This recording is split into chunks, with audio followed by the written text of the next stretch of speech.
বিভিন্ন জায়গায় পূজা আসলেই মন্দির ভাঙা বা বিভিন্ন কমিউনিটির আমাদের এই যে বৌদ্ধ ভিক্ষু বললেন যে ওনাদের কক্সবাজারে যে হামলা হয়েছে, এই বিষয়গুলো সরকারকে সবচেয়ে বেশি তৎপরতার সহিত দেখা উচিত।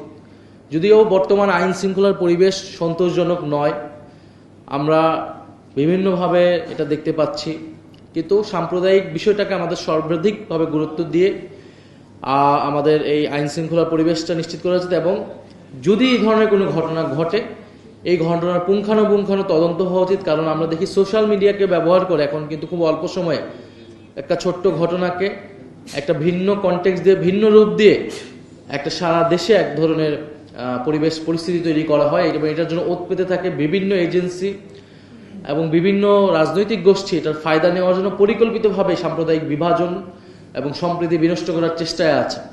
কারণ বাংলাদেশকে তারা দেখাতে চায় যে এখানে সাম্প্রদায়িক সম্প্রীতি নেই, এটা দেখালে এবং বিভিন্ন রাজনৈতিক গোষ্ঠীর লাভ হবে। আমাদের কাজ হচ্ছে ঐক্যবদ্ধভাবে সেই ষড়যন্ত্রকে প্রতিহত করা এবং জুলাই গণ অভ্যুত্থান সত্যিকার অর্থেই আমরা যেটা বলি দায় ও দরদের সমাজ বিনির্মাণ করা, একটা অন্তর্ভুক্তিমূলক সমাজ প্রতিষ্ঠা করা, সেটার লক্ষ্যেই তৈরি হয়েছিল। এবং সেই কাজটা আমাদেরকে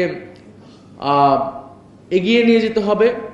সেটার জন্য কিন্তু আমরা সবচেয়ে বেশি গুরুত্ব দিয়েছি প্রাতিষ্ঠানিক সংস্কারকে, অর্থাৎ বাংলাদেশে বিচার ব্যবস্থা বলেন, বাংলাদেশে গণতন্ত্র বলেন, নির্বাচন ব্যবস্থা বলেন, সেই সংস্কারগুলোকে আমরা সবচেয়ে বেশি গুরুত্ব দিয়েছি।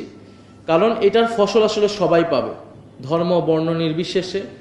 এবং আমরা মনে করি যদি গণতন্ত্র শক্তিশালী হয় তাহলে আসলে সাম্প্রদায়িক সম্প্রীতিও শক্তিশালী হবে। আপনি গণতন্ত্র নিশ্চিত না করে আপনি কখনোই সম্প্রীতি নিশ্চিত করতে পারবেন না।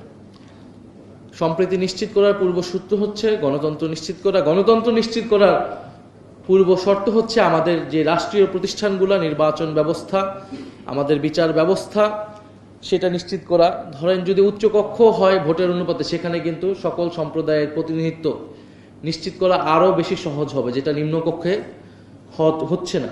কিন্তু সেটা উচ্চকক্ষের মাধ্যমে কিন্তু আমরা সেটা করতে পারবো।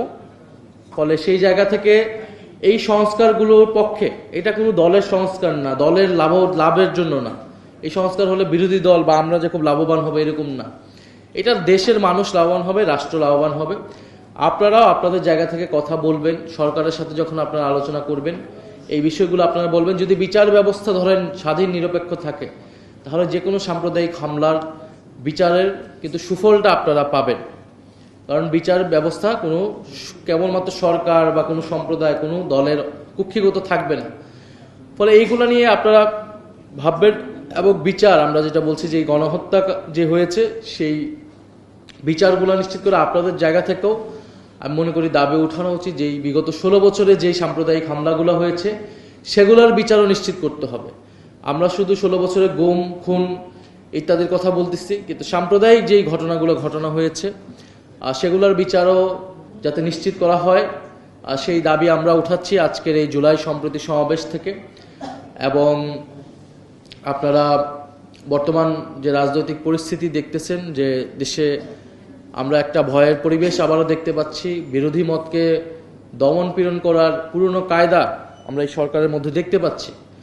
তো আমাদের আহ্বান থাকবে যে দেশের যেই পরিস্থিতি, বর্তমান অর্থনৈতিক পরিস্থিতি, সার্বিক রাজনৈতিক পরিস্থিতি থেকে আমাদের সবারই উচিত ছিল ঐক্যবদ্ধ থাকা। কিন্তু ঐক্যের ভিত্তিটা কি হবে? ঐক্যের ভিত্তিটা আমরা বলেছিলাম যদি সরকার জুলাই সনদ বাস্তবায়ন করে ফেলতো, এতদিন সরকার বিচারের ব্যাপারে যদি সরকার কমিটেড হতো, সরকার যদি গুড গভর্নেন্স নিশ্চিত করতে পারত, আইন শৃঙ্খলার পরিবেশ ঠিক করতে পারত, আমরা কিন্তু সর্বাত্মকভাবে জাতীয় এই প্রশ্নগুলো সরকারকে সহযোগিতা করতে প্রস্তুত ছিলাম।